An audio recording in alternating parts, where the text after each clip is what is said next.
ராஜேஷ், அமமுக, தேமுதிக உள்ளிட்ட கட்சிகள் ஏற்கனவே கூட்டணியில இருந்த சூழல்ல அவர்களுக்கு குறைந்த தொகுதிகளே ஒதுக்கப்பட்டிருக்கிறது. மீண்டும் அவர்கள் இந்த கூட்டணியில் இணைவதற்கான சாத்தியக்கூறு எந்த அளவுக்கு இருக்கு?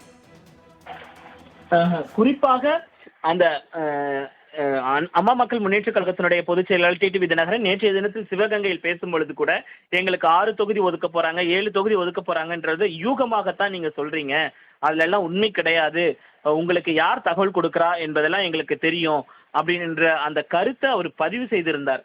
அதன் அடிப்படையில் பார்க்கும் பொழுது அவர் இந்த எண்ணிக்கையை ஏற்றுக்கொள்வதற்கு அவர் தயாராக இருக்க மாட்டார் என்பதுதான் அவர்களுடைய ஆதரவாளருடைய கருத்தாக இருக்கிறது. ஏனென்றால் டிடிவி தினகரனை பொறுத்தவரைக்கும் கிட்டத்தட்ட 20 தொகுதியாவது தங்களுக்கு வேண்டும் என்று அவர்கள் நினைக்கிறார்கள். குறிப்பாக கடந்த 2021 தேர்தலின் போது கிட்டத்தட்ட 28 தொகுதிகளில் அதிமுகவினுடைய வெற்றியை அவர்கள் தான் பறித்ததாக கூறப்படுகிறது. அவர்கள் தோல்விக்கு அவர்கள் ஒரு காரணமாக, அவர்கள் பிரித்த வாக்குகள் காரணமாக இருந்ததாக கூறப்படுகிறது. அப்படி இருக்கும் பொழுது 20 தொகுதியாவது அவர்களுக்கு தர வேண்டும் என்பதெல்லாம் அவர்களுடைய எண்ணமாக இருக்கிறது.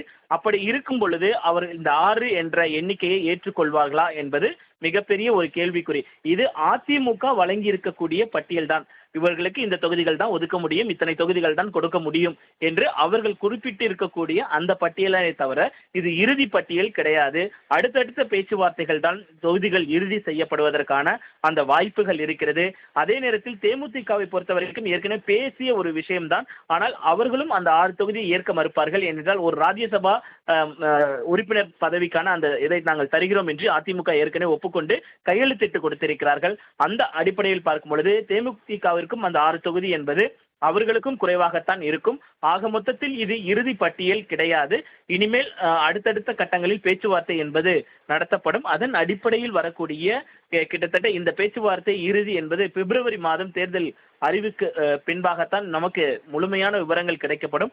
முதற்கட்ட பேச்சுவார்த்தையில் இம்மாதிரியான பட்டியலை அதிமுக வழங்கியிருக்கிறது என்பதுதான் உண்மையாக இருக்கிறது. தனலட்சுமி.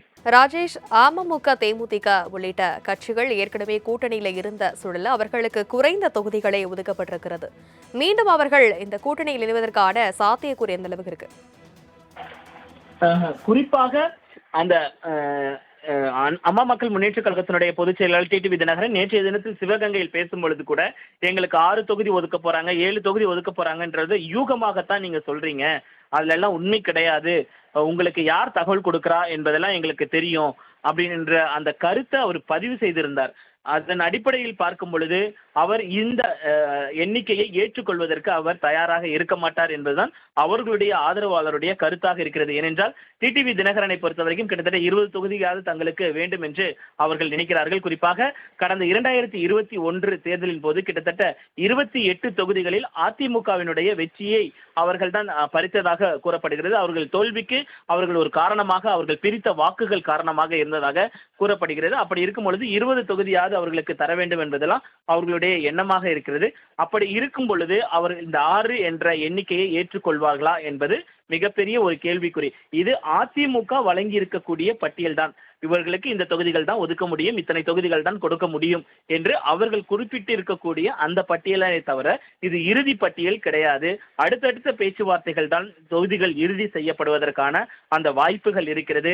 அதே நேரத்தில் தேமுதிகவை பொறுத்தவரைக்கும் ஏற்கனவே பேசிய ஒரு விஷயம்தான். ஆனால் அவர்களும் அந்த 6 தொகுதியை ஏற்க மறுப்பார்கள். ஏனென்றால் ஒரு ராஜ்யசபா உறுப்பினர் பதவிக்கான அந்த இதை நாங்கள் தருகிறோம் என்று அதிமுக ஏற்கனவே ஒப்புக்கொண்டு கையெழுத்திட்டு கொடுத்திருக்கிறார்கள். அந்த அடிப்படையில் பார்க்கும் பொழுது தேமுதிகவிற்கும் அந்த 6 தொகுதி என்பது அவர்களுக்கும் குறைவாகத்தான் இருக்கும். ஆக மொத்தத்தில் இது இறுதி பட்டியல் கிடையாது.